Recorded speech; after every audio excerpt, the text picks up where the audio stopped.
Hi everybody.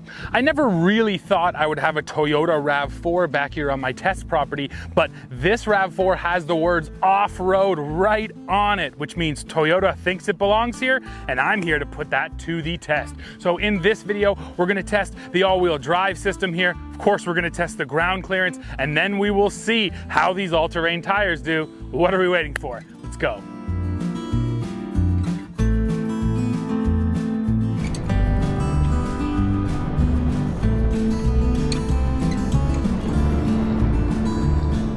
Okay, first test for this TRD off-road are our offset ruts here, and this should really test the all-wheel drive system.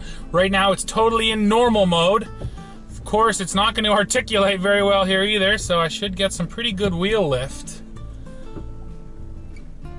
The bigger question, I'm dragging the belly a bit now. Okay, let's see what happens here. Still has traction. Okay, now it's slipping in place. It's showing me my front driver's side is slipping. It's trying to do something. There it is. Okay, traction control was figuring it out. Oh, now it's just slipping. There it goes. So slowly but surely, traction control is figuring this out in just normal mode, but it's taking a lot of wheel spin to do it. And you can hear the ABS pulsing. You can hear the brakes. So this is a front wheel drive based all-wheel drive system, which means that the power is normally just going to the two front wheels, and then it has to connect and send it to the rear. And it did make it through there in normal mode. I will give the Toyota credit for that, but it did have to do a lot of slipping, a lot of thinking to figure out what to do. Let's do it one more time, but this time in one of the off-road drive modes. Now on this dial, if you go left, you go into mud and sand mode, and you'll see that not only does it say mud and sand, but it'll actually show you which one of your wheels is slipping with those little gauges there. Now traction control gets turned off, and so does forward collision warning. And traction control off is important because in mud and sand you want high wheel speeds.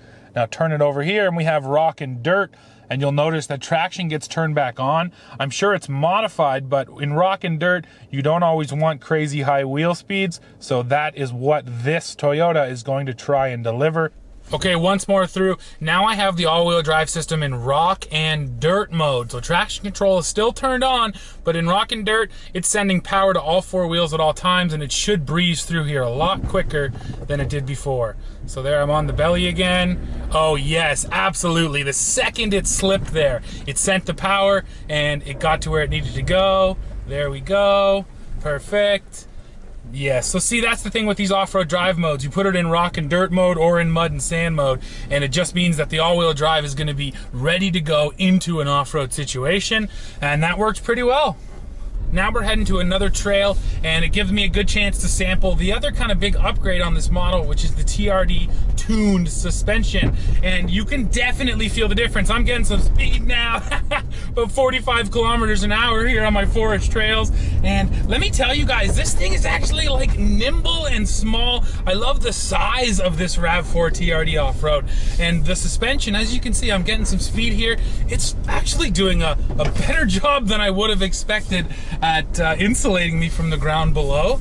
And this thing is not really supposed to be a high-speed off-roader, but if you are tackling some cottage roads or logging roads, you can build up a decent amount of speed, and this suspension's gonna take care of you. Now, it's not all grand here in the RAV4. I'm not going to sugarcoat it. Ground clearance sucks. You get no skid plates, and that's a decision I don't understand.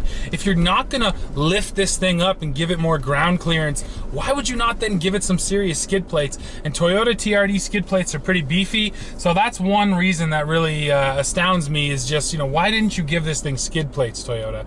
And you know what, guys? I got a log down over the trail up here. So it looks like we got to do a little bit of trail cleaning before we go anywhere. Well, everybody, we got a log down over the trail. We've had some pretty big storms here recently. Actually, a tornado touchdown not too far from here. And obviously, this is one of the trees that came down. Now, let's see how she wants to move. This might be a chainsaw job. All right, stay tuned. Okay, update everybody. Putting the old man to work.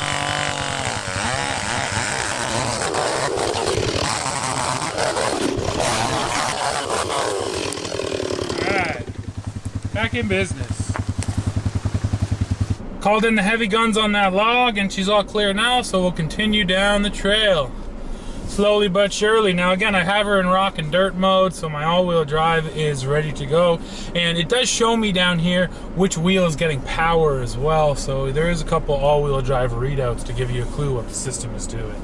As we keep rolling here, I should also mention that there is an actual manual drive mode here. So if you push the gear shift lever over to the left, you can go into manual, which means I can lock it down in first gear. And because this is an 8-speed with more gears this year, that means first gear is able to be lower. So far, power certainly has not been a problem. Well, clearance hasn't been too much of an issue so far. However, we are about to get up to the new section of trail, which hasn't been completed yet. I didn't want to totally debut it on the channel just yet, but whatever, I want to use it. It's called the left hook. You've seen it actually on the channel already. It's not quite finished, but we're close.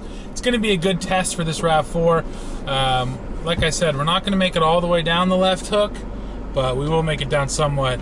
Now, our trail is still pretty messy up here, but I mentioned the trim size of this RAV4 actually makes it a great off-road vehicle for getting into these tight spots.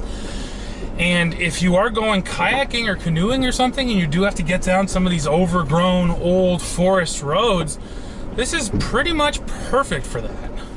All right, everybody, we have arrived at the left hook. I'm making my left turn in now. And really the big issue here is just how uneven the ground is. I don't know how far I'm going to make it down this trail, but let's slowly find out. It doesn't seem like it should be so bad, but ground clearance is an issue on this vehicle. So even just driving over a really uneven trail like this is pretty sketchy. And there's not a lot of articulation here. So it's not like the wheels love staying on the ground. It just wants to lift a corner when you do get going. But there we go. I did drag over one tree stump there, but so far not horrible. If you're aware of your clearance limitations, it can do some stuff. And that's about as far as I got on the left hook. The ground and the trail is just so uneven, and the RAV4 here just does not have the clearance to handle it.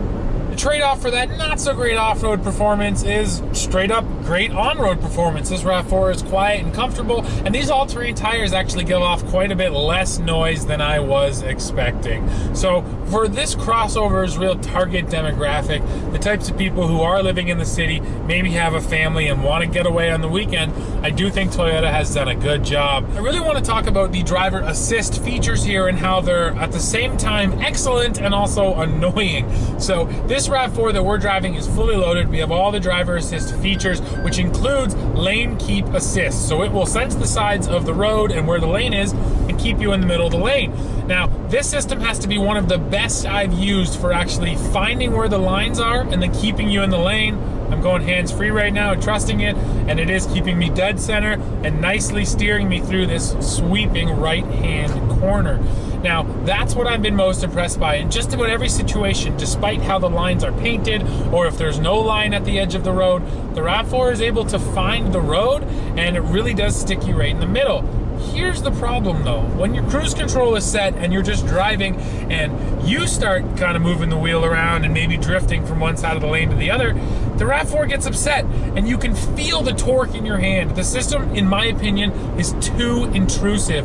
It's always trying to just pull you a little right or a little left, but there's no reason to do so. Well, there is another aspect to this vehicle where the argument for it kind of starts to fall apart, and that is with the price. As it sits, this RAV4 that I'm driving right here in Canada is basically $43,000. Not inexpensive, and the TRD off-road upgrades alone are almost about $3,000. And consider that a Subaru Forester Sport, which also has all-wheel drive, comparable ground clearance, and a little bit more space on the interior, well, that thing actually starts at $35,000 here in Canada. So going for this RAV4 TRD off-road is kind of expensive. And frankly, if you went out and got yourself a Toyota RAV4 Trail, as it's called here in Canada, or the Toyota RAV4 Adventure, as it's known in the US, and then you went and spent $1,000 on a good set of all-terrain tires, you're basically getting exactly what I'm in right here.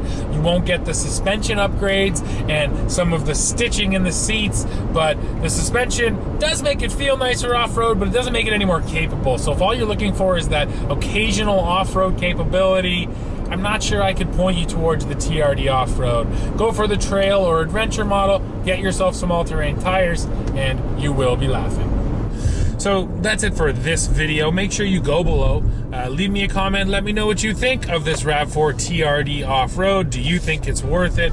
As always, while you're down there, hit like, hit subscribe, and then come right back here to the channel for the latest news, views, and real-world reviews. See ya.